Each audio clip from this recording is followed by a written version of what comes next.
Odamlar hayotda juda kech anglaydigan 11 haqiqat. Birinchisi, qancha kam gapirsang so'zlaring shunchalik qadrli bo'ladi.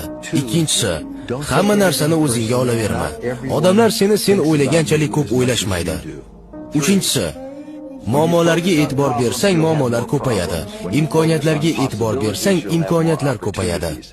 To'rtinchisi, hozir qanchalik qiyin bo'lmasin, bir kun ortga qarab, aynan shu sinovlar hayotingni yaxshiroq tomonga o'zgartirganligini tushunasan. Beshinchisi, hayotingga kirgan har bir insonning sababi bor.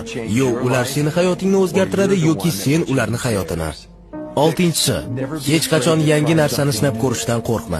Faqat bilgan chegarangda yashasang, hayoting zerikarli bo'lib qoladi. Yettinchisi, bir lahzaning qadrini u xotiraga aylangandan keyingina chinakamiga tushunib yetasan.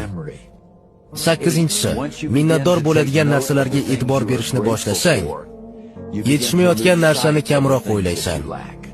To'qqizinchisi, agar o'zingni boshqara olmasang, kelajagingni ham boshqara olmaysan. 10-si, hayot oynaga o'xshaydi. Sen qanday fikr bilan qarasang, u ham senga shunday javob qaytaradi. 11-si, har tong yuzlashing kerak bo'lgan yagona inson bu o'zing. Yengilmas bo'l.